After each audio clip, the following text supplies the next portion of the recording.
Assalamualaikum warahmatullahi wabarakatuh. Jumpa lagi di channel Radio Horor. Sebelum kita masuk ke ceritanya, tekan dulu tombol subscribe channel ini dan nyalakan juga lonceng notifikasinya sebagai bentuk dukungan kalian. Untuk kisah kali ini ada sebuah cerita yang ditulis oleh akun Twitter yang bernama @bristory. Dan untuk kisah yang akan saya bawakan kali ini yaitu kisah yang berjudul Hotel Angker Jember. Dan bagi teman-teman yang ingin baca langsung cerita ini, silahkan nanti kunjungi saja linknya yang nanti akan saya sertakan di kolom deskripsi. Dan seperti apa untuk kisah kali ini? Langsung saja kita simak berikut ini.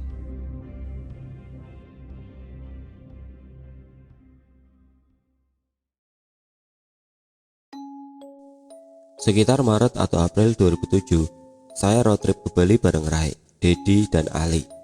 Rencana yang memang sudah kami rancang jauh-jauh hari sebelumnya. Sengaja untuk gak milih tanggal musim liburan, supaya nggak terlalu ramai wisatawan dan hotelnya juga nggak terlalu mahal. Kami berempat memang hobi jalan darat, menyusuri jalan dan tempat yang belum pernah dikunjungi. Sama juga dengan perjalanan ini. Kami sengaja nggak melalui jalan yang biasa orang-orang lalui, cari jalan pedesaan di selatan Jawa. Singkatnya, perjalanan pun dimulai. Dari awal kami merencanakan untuk mampir di Jogja untuk menginap satu malam di kota gudeg ini. Dulu, saya udah pernah cerita tentang pengalaman kami waktu bermalam di satu hotel di Jogja. Hotel yang cukup menyeramkan. Nah, malam ini saya akan cerita setelah bermalam di Jogja, masih dalam perjalanan menuju Bali. Kami meninggalkan hotel jam 8 pagi setelah sarapan. Matahari sudah mulai menyengat terik. Saya yang berada di belakang kemudi mengarahkan kendaraan menyusuri jalan di sisi selatan Pulau Jawa. Pacitan, Ponorogo, Trenggalek, Tulung Agung, dan seterusnya akan menjadi kota-kota yang akan disusuri sampai nantinya berakhir di ujung timur Pulau Jawa. Lalu menyeberang ke Bali. Rencananya seperti itu. Seperti yang saya bilang di awal, sebisa mungkin kami menghindari jalan besar, selalu memilih jalan desa dan pegunungan. Menikmati pemandangan, udara sejuk pedesaan dan sawahnya, dan pegunungan dengan hutan-hutan kecilnya. Singkatnya, percakapan diselingi gelak tawa dalam kendaraan tiba-tiba menjadi berangsur sepi ketika menyadari kalau ternyata jalan yang sedang dilewati semakin lama semakin kecil. Berangsur berubah jadi jalan aspal menjadi jalan tanah. Kota terakhir yang kami lewati tadi adalah Pacitan. Itu yang saya ingat. "Ini daerah mana sih? Lo lewat mana ini, Bri?" tanya Dedi yang mulai kelihatan bingung. Sama, saya juga bingung. Ini jalan di mana? Kok malah jadi jalan tanah?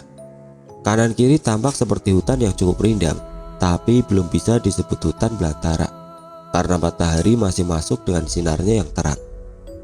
Jalan yang kami lewati letaknya seperti berada di bawah. Kanan kiri datarannya lebih tinggi, seperti membelah gunung. Buset, ini kemana ya? Apa kita balik lagi aja, Bri? Rai mulai gelisah. Tapi idenya yang menginginkan kami untuk putar balik, saya tentang. Jangan dulu, tanggung. Udah nyari 1 jam kita di jalan sepi ini. Oh ya, jalanan sepi, sangat sepi. Sama sekali nggak ada kendaraan yang melintas. Entah itu motor apalagi mobil. Sementara itu jalan semakin kecil dan terus mengecil, sampai akhirnya hanya dapat dilewati oleh hanya 1 kendaraan saja. Udahlah, muter aja, Bri. Serem nih tempatnya. Ali akhirnya buka suara. Sedari tadi dia hanya diam, seperti merasakan atau melihat sesuatu. Benar, suasananya sudah mulai aneh. Kami seperti melewati satu tempat antah berantah. Sepertinya nggak mungkin di Pulau Jawa masih ada daerah yang masih enggak berpenghuni. Sepi, hening. Padahal jendela mobil kami buka sebagian, hanya suara mesin mobil yang terdengar. Akhirnya, dari kejauhan terlihat ada seorang laki-laki yang mengendarai sepeda ontel. Berjalan bergerak mendekat. Kami bisa bertanya ke orang itu tentang arah jalan. "Pak, jalan tanah seperti ini masih jauh nggak ya?" tanyaku ke bapak itu ketika kami berpapasan. "Sebentar lagi, Mas, ada pasar sekitar 15 menit lagi. Ikuti jalan ini saja," jawab bapak itu dengan logat Jawa kentalnya. Setelahnya kami lanjut, sedangkan bapak bersepeda itu berjalan ke arah belakang, lalu menghilang di persimpangan. Kami ikuti sarannya. Benar saja, beberapa saat kemudian terlihat ada keramaian. Cukup lega karena akhirnya ada tanda-tanda kehidupan. Ketika sudah semakin dekat tempat yang cukup ramai itu, semakin terlihat jelas tempat itu berbentuk apa. Mobil sengaja saya jalankan dengan sangat pelan. Ternyata pasar. Jalan yang membelah di tengahnya ternyata juga masih jalan tanah. Belum jalan aspal seperti apa yang dibilang bapak bersepeda ontel tadi. Kanan kiri jalan ada bangunan dengan fungsinya masing-masing. Sebagian besar adalah toko yang menjual macam-macam barang. Di emperan ada beberapa penjual juga yang menjajakan dagangannya di atas teras toko. Tapi ada yang aneh, membuat kami berempat terkesima. Setelah diperhatikan dengan seksama, ternyata semua bangunan di pasar itu berbentuk bangunan tempo dulu, seperti bangunan di kisaran tahun-tahun awal 1900-an sebelum Indonesia merdeka. Orang-orangnya berpakaian seperti orang zaman dulu, yang wanita banyak yang berkebaya. Kendaraan yang melintas hanya kami. Selain itu cuma sepeda dan kereta kuda. Sepeda motor pun enggak terlihat. Sebelah kanan, di balik deretan toko-toko yang bercat putih, ada sungai mengalir. Sungai cukup besar yang airnya bersih. Di atas sungai terlihat beberapa perahu hilir mudik dengan tujuannya masing-masing. Entahlah, itu pemandangan yang cukup unik buat kami. Ini kota apa ya? Kok aneh? Pertanyaan Ali memecah kesunyian. Kita masih nyasar. Kota ini nggak ada di peta, jawab Rai sambil memandang keluar. Gimana kalau berhenti dulu? Udah jam makan siang nih. Saya memberi saran karena perut sudah keroncongan. Semua setuju. Saya langsung menghentikan kendaraan tepat di depan warung nasi pecel yang ada di sebelah kiri jalan. Kami semua turun. Siang itu udara cukup panas. Matahari hampir tepat di atas kepala. Sinarnya menyengat membakar kulit. Bu, nasi pecel 4 ya. Rai bicara ke ibu penjual yang duduk di balik meja hidangannya. Si ibu menjawab menggunakan bahasa Jawa yang sangat halus. Kami hanya berpandangan tanpa tahu harus menjawab apa. Sama sekali nggak mengerti apa yang beliau bicarakan. Selama mempersiapkan pesanan, dia terus bicara, disertai dengan senyum dan tawa sekali-kali. Kami hanya tersenyum saja mendengarnya. Ya, karena nggak tahu mau bicara apa. Hingga tiba saatnya ketika makanan tersaji di meja. Dengan lahap, kami langsung menatapnya. Nasi pecel yang cukup enak sekali malah. Ketika sedang menyantap makanan, ibu penjual pecel tampak mencoba berbicara kepada kami. Dan tentu saja tetap nggak ngerti apa yang beliau katakan. Kami hanya tersenyum sambil menjawab iya sekali-kali. Beliau berbicara sambil menunjuk-nunjuk ke belakang warung. Kemudian berjalan keluar melalui pintu belakang. Karena itulah akhirnya kami menebak, mungkin ibu itu bermaksud berpamitan untuk meninggalkan warungnya sebentar. Setelah selesai makan, kami tetap berbincang di dalam warung. Warung kecil yang gak ada pengunjung lain selain kami. Sekitar 15 menit menunggu, cukup lama dan mulai gelisah karena sudah harus melanjutkan perjalanan lagi. Di sela-sela perbincangan, belakangan baru tersadar kalau ada yang aneh dengan kota ini. Suasananya menjadi sepi. Di luar sepi gak ada orang. Ali memecah kesunyian sambil melayangkan pandangan keluar. Perasaan saya mulai gak enak karena sama sekali gak ada orang. Seperti kota mati. Yuk cabut aja. Hawanya mulai gak enak.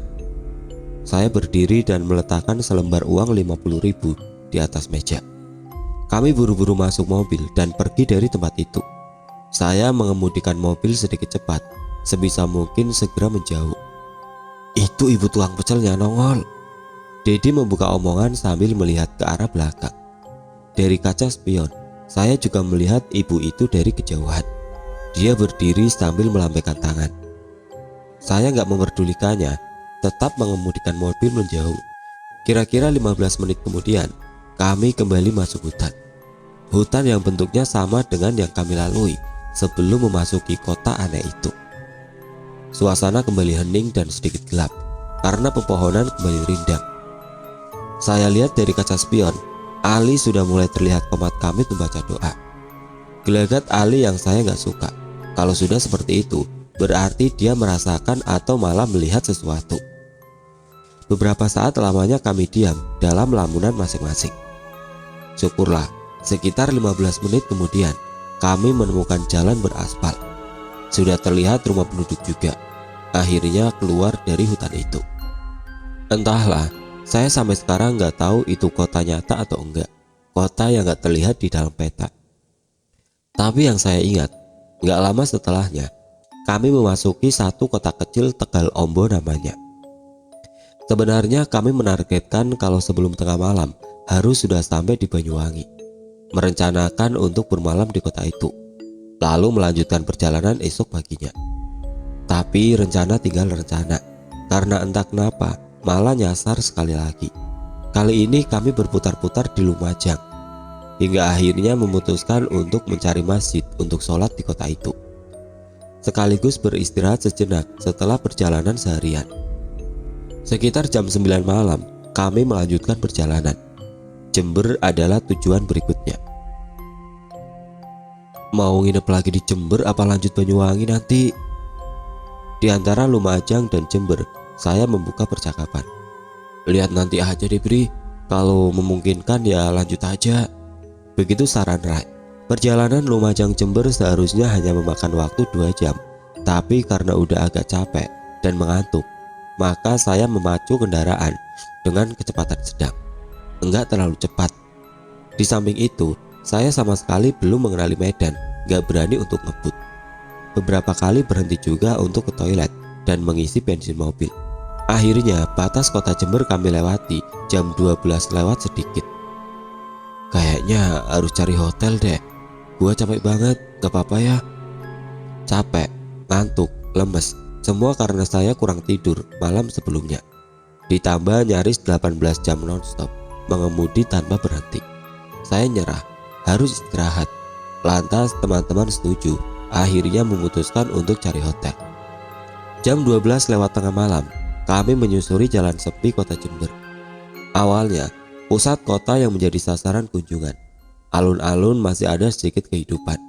Beberapa angkringan menjajakan dagangan kepada beberapa gelintir pengunjungnya. Tapi, secara keseluruhan, kami menyukai kota ini. Bersih dan indah, suasananya sangat Jawa.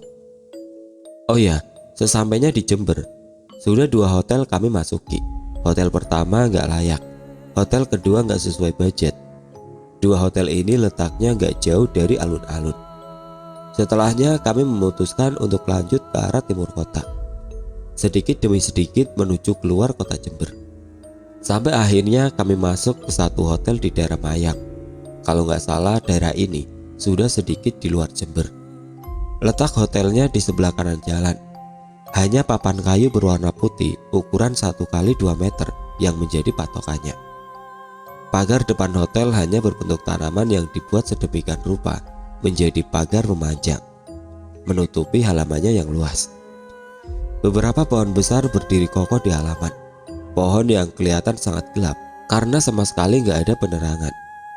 Beberapa belas meter kemudian ada lahan luas yang sepertinya diperuntukkan sebagai tempat parkir. Hanya beberapa kendaraan yang terlihat sepi. Saya dan Rai turun dari mobil, sementara Dedi dan Ali tetap di dalam mobil. Lalu kami berdua berjalan menuju lobi yang letaknya berada di dalam bangunan utama, gak jauh dari tempat parkir. Sepi amat ini hotel. Rai membuka pembicaraan ketika kami sudah berada di depan meja lobi yang kosong melompok. Ruangan tempat di mana lobi berada pun sangat sepi, sama sekali gak ada orang. Ruangan besar yang berisi meja kursi mengarah ke lemari TV yang dalam keadaan mati. Saya memencet bel, memanggil petugasnya, namun gak ada jawaban. Ketika bel dibunyikan untuk kedua kali, barulah ada orang yang keluar dari ruangan di belakang lobi. Seorang pemuda berumur belasan tahun dengan tampang menahan kantuk. Masih ada kamar kosong? Tanyaku. Masih ada mas, jawab si mas penjaga. Boleh lihat dulu? Boleh, mari silakan. Lalu kami berjalan ke arah belakang bangunan. Hotel ini gak seperti hotel pada umumnya. Bentuknya seperti rumah besar kuno dengan banyak kamar di dalamnya. Jalan menuju kamar yang akan dilihat cukup jauh, melalui beberapa belokan. Beberapa bagian melewati gang sempit yang hanya cukup dilalui satu orang saja. Kebayangkan ya. Hingga akhirnya beberapa menit kemudian, mas penjaga bilang, "Itu kamarnya di ujung," sambil menunjuk ruang gelap di pojok bangunan. "Memang kamar penuh semua mas, sampai harus di kamar paling ujung?" tanya Rai. Si penjaga bilang, "Hotel nggak penuh, hanya saja yang siap pakai hanya kamar di belakang itu." Baiklah, kami menurut saja. Posisi berjalan kami berbaris, mas penjaga paling depan, saya di belakangnya, Rai paling belakang. Nah, ketika sedang berjalan dan lewat depan salah satu kamar yang letaknya di sebelah kanan, saya melihat sesuatu. Kamar ini tirai jendelanya terbuka. Jendela dengan kaca nako transparan tertutup. Karena tirainya setengah terbuka, saya jadi bisa melihat isi kamar. Lampu menyala redup, tapi masih sanggup menerangi. Nyaris berhenti melangkah ketika di dalam kamar, saya melihat ada perempuan yang sedang menyisir rambut panjangnya secara perlahan. Dia duduk di ujung tempat tidur menghadap TV yang dalam keadaan mati, membelakangi kami. Pemandangan yang cukup bisa membuat saya terpana merinding. Itu manusia atau bukan? Refleks saya menoleh ke belakang, ke arah Rai. Raut wajah Rai mengatakan kalau dia melihat pemandangan yang sama. Rai tersenyum, tapi ada kecemasan. Lalu kami meneruskan berjalan dengan pikiran yang masih bertanya-tanya. Itu tadi manusia atau bukan? "Ini kamarnya mas," ucap si mas penjaga ketika beberapa saat kemudian kami sampai di kamar paling pojok belakang. Saya dan Rai sudah gak fokus lagi. Pikiran kami masih tertuju pada perempuan yang sedang menyisir rambut tadi. Begitulah gambaran kamar yang sedang kami lihat. Adalah kamar 2 tempat tidur, dengan meja yang di atasnya ada TV tua. Lampu sangat redup, mungkin hanya 5 watt. Saya sama sekali gak tertarik dengan kamar ini, gak tertarik untuk tidur di hotel ini. Saya yakin Rai juga sama. Setelah sedikit berbasa-basi, kami meminta untuk kembali ke lobi depan. Kemudian kami berjalan melewati jalur yang sama menuju lobi. Tentu saja akan melewati kamar yang berisi perempuan tadi. Kali ini kamar itu menjadi di sebelah kiri. Beberapa meter sebelum tepat berada di depannya, saya lihat jendela masih dalam keadaan sama, terbuka tirainya. Namun, ketika sudah benar-benar berada tepat di depan kamar, ternyata perempuan itu gak lagi berada di tempatnya. Tapi masih ada, gak menghilang, hanya saja posisinya berubah. Kali ini dia berdiri tepat di balik jendela kaca nako, masih di dalam kamar, berdiri menghadap kami yang sedang berjalan di hadapannya. Wajah putih pucat dengan rambut panjang terurai menatap dengan senyum getir mengerikan. Sungguh menyeramkan. Pada detik itu, saya yakin kalau dia bukan manusia. Detik berikutnya, Rai mendorong seperti meminta untuk berjalan lebih cepat lagi. Saya yakin Rai melihat pemandangan yang sama, ketakutan. Kami terus berjalan, gak lagi melihat ke kamar itu. Akhirnya sampai di lobi. "Mas, maaf, kami gak ambil kamarnya," ucap Rai pendek. "Ya sudah gak apa-apa. Kenapa mas? Mas tadi lihat perempuan itu juga ya? Tenang aja, dia gak bakalan ganggu tamu kok." Jawaban mas penjaga sungguh mengejutkan. Saya dan Rai hanya tersenyum mendengarnya. Lalu kami menuju parkiran, keluar hotel, dan mencari hotel yang lain. Melanjutkan perjalanan, saya mengarahkan kendaraan terus ke timur. Sementara situasi jalanan sudah semakin sepi. Hanya beberapa bis malam terlihat melintas. Ketika sudah hampir jam 1, kami menemukan satu hotel lagi. Letaknya masih di sebelah kanan jalan. Tapi kali ini bangunannya kelihatan dari jalan. Bagusnya, keadaannya nggak sekelam dan segelap hotel sebelumnya. Saya berucap dalam hati, bagaimanapun keadaan hotel ini akan kami ambil. Tubuh sudah sangat butuh istirahat. Tipikal hotel di kota kecil. Hotel ini juga sama. Bangunannya berbentuk rumah kuno yang berukuran besar. Lahan parkirannya nggak sebesar hotel sebelumnya, hanya sanggup menampung sedikit kendaraan saja. Bangunan bertingkat 2 ini benar-benar berdesain kuno, zaman dulu, klasik, sangat bernuansa Jawa. Lobinya penuh dengan barang antik, kursi dan meja kayu berukiran, lukisan besar bergambar pemandangan. "Oh, masih ada mas, mari saya antar untuk melihatnya dulu," jawab seorang bapak penjaga lobi ketika kami menanyakan perihal ketersediaan kamar. Gak terlalu jauh, hanya beberapa belas meter dari lobi, kami sudah sampai kamar yang dimaksud. Kamarnya sangat besar, ukurannya kira-kira 5 kali 5 meter. Langit-langit tinggi dengan penerangan lampu yang enggak begitu terang. Kamar mandi di pojok sebelah kiri. Yang agak aneh, ada 3 tempat tidur besar di dalamnya. Ya, 3 tempat tidur besar dan bukan spring bed, tapi tempat tidur kayu dengan kasur kapuk. Sudah sangat capek dan mengantuk, saya bilang ke teman-teman kalau kita ambil saja kamarnya, toh hanya untuk tidur sebentar saja. Mereka setuju. Akhirnya kami ambil kamar ini, tidur di hotel ini. Setelah membereskan barang-barang, gak tahan lagi. Di dalam kamar saya langsung merebahkan badan di atas tempat tidur yang dekat pintu. Saya satu ranjang dengan Ali, Rai, dan Dedi menggunakan tempat tidur sebelah kanan. Sementara tempat tidur satu lagi yang letaknya di dekat kamar mandi dibiarkan kosong. Gak lama, ketika masih mendengar teman-teman lain masih berbincang, akhirnya saya tertidur pulas sampai pagi. Tapi gak begitu dengan Rai, Dedi, dan Ali. Semalaman itu mereka gak tidur sama sekali. Kenapa? Mereka bertiga lanjut berbincang sampai menjelang jam 2. Lampu kamar sudah dalam keadaan mati, gelap, hanya mengandalkan cahaya dari luar. Menurut Dedi, dia merasa menjadi orang terakhir yang masih terjaga, sementara lainnya sudah lelap. Dedi semakin gak bisa tidur karena mulai mendengar suara. Dia bilang suaranya seperti desah nafas yang gak lancar, seperti sesak nafas. Perasaannya mulai gak enak ketika merasa kalau suara nafas itu bukan berasal dari kami berempat, tapi sepertinya bersumber dari tempat tidur yang kosong. Tempat tidur besar dekat kamar mandi. Dalam gelap, Dedi memaksa diri untuk melihat ke tempat tidur kosong. Dia melihat sesuatu. Dedi tercengang ketakutan. "Ada apa, Dad? Lo lihat juga?" Suara Rai yang tidur di sebelah mengagetkan Dedi. Ternyata Rai mendengar dan melihat hal yang sama.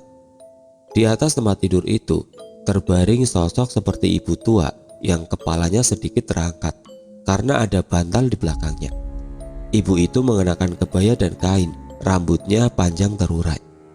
Dedi dan Rai melihat itu semua langsung perlahan bangkit dari tidur, bermaksud untuk keluar kamar, meninggalkan saya dan Ali yang masih nyenyak tertidur. "Bangunin Pri Ali nggak?" tanya Rai ketika sudah berada di teras kamar. "Gak usahlah, mereka kan nyenyak tidur," jawab Dedi pendek. Kemudian mereka terus duduk di teras itu sambil berbincang, membahas kejadian yang baru saja terjadi. Ketika nyaris jam 3, tiba-tiba Ali muncul dari dalam kamar. "Ada nenek-nenek di tempat tidur kosong, terus bangun dan berjalan masuk kamar mandi." Ali bilang begitu dengan mimik wajah ketakutan. Itulah alasannya kenapa mereka nggak tidur sampai pagi. Jam 6 pagi saya dibangunkan oleh suara berisik teman-teman dari luar. Kamar dalam keadaan kosong, hanya ada saya sendirian. Lah saya gabung berbincang di teras kamar. Tentu saja mereka menceritakan tentang kejadian yang terjadi di dalam kamar tadi malam. Untung saya kelelahan dan tertidur nyenyak, jadi gak perlu melihat sosok yang terbaring di tempat tidur kosong. Singkat cerita, setelah sarapan, kami lanjut jalan ke Banyuwangi, lalu menyeberang ke Bali.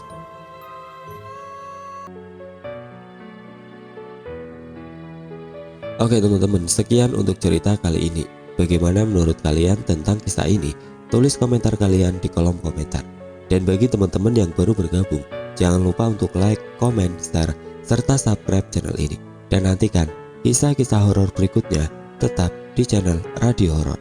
Wassalamualaikum warahmatullahi wabarakatuh.